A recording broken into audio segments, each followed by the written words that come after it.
on les a élus, nous, avec nos votes sur une circonscription, en tant que personne parfois qu'on a pu croiser réellement, ou dans des meetings, ou sur des marchés. Pour moi, il y a la possibilité d'avoir une médiation directe, et non pas que ces élus se retranchent derrière une ligne officielle de parti, et en disant, bah voilà, bah mon parti a décidé que c'était ça, je ferai ça. Bah, non, moi j'ai voté pour vous en tant que personne, j'aimerais que vous m'expliquiez en tant que personne pourquoi vous avez pris ces décisions-là.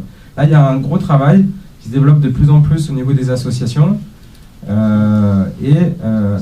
pense que voilà, pour des associations peut-être comme la Maison du Peuple d'Europe, il y a une piste là, c'est-à-dire favoriser un dialogue, aller un peu poser des questions, c'est-à-dire qu'on n'est pas dans du...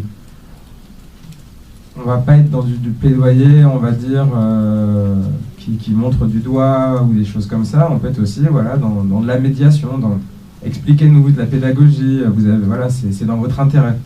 Donc en fait, voilà, ce qu'on recherche, c'est la question d'une responsabilité supérieure aussi du décideur, et justement un peu arrêter derrière ces aspects, des fois parfois technocratiques, compliqués, en disant oui, bon, finalement, on ne sait pas qui a pris la décision. Et surtout à ne pas savoir qui prend la décision, on ne sait surtout pas qui est responsable de la décision, et ça c'est le véritable enjeu. Il y a la question aussi des voyages à l'étranger qui sont souvent organisés par des lobbies pour aller voir la réalité sur le terrain. Je suis tout à fait d'accord qu'on aille voir un peu la réalité sur le terrain, que les élus sortent des hémicycles et de leur lieu de travail.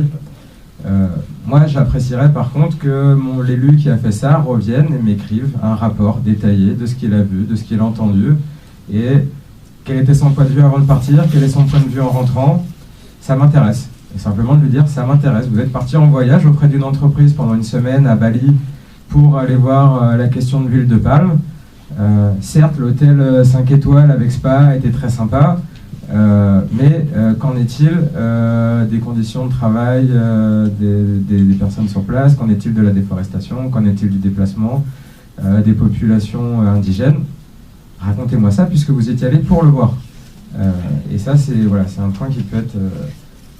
Qu'est-ce qui peut vous répondre à ça? Je veux dire, il y est allé, non? Il y est pour donner un avis. Donc c'est normal. Il y a un exemple comme ça en France,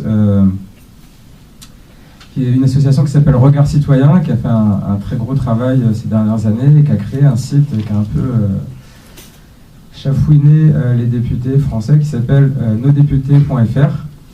Et là-dessus, en fait, ils ont récupéré plein d'informations qui étaient soi-disant publiques, mais éparses, qui n'étaient pas sous des formats utilisables pour être compilés. Donc ils ont fait un travail de fourmi, ils ont récupéré plein de données, et ils ont créé ce site nosdéputés.fr. Et en fait, sur un seul site, maintenant, sur un seul clic, vous allez sur votre député et vous allez savoir son temps de présence à l'Assemblée, dans quelle commission il participe, quel amendement il propose, c'est ça à peu près, quoi. Quel amendement il propose, quelle commission il participe, et son temps de présence à l'Assemblée, et quel vote il a fait sur quelle loi. Alors toutes ces informations-là étaient vraiment... Ils vont vous dire, ah, elles étaient publiques, il n'y a pas de problème. Mais il fallait un travail de fourmi pour aller les récupérer, faire des demandes dans telle administration, à tel comité, à tel bureau. Eux, ils récupèrent tout maintenant de façon automatique, et ils mettent ça en ligne, et ça change tout. C'est pas parce qu'une information est publique qu'elle est lisible. Et ce qui est important, c'est aussi de la rendre lisible par le plus grand nombre. Et c'est ce que font aussi ces associations-là d'Open Government, c'est de les compiler et après de les rendre lisibles.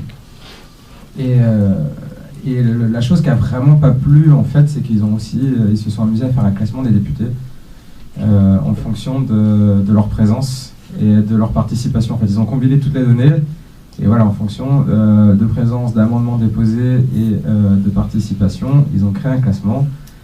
Et effectivement, pour ceux qui sont en bas du classement, ça ne leur a pas fait très plaisir.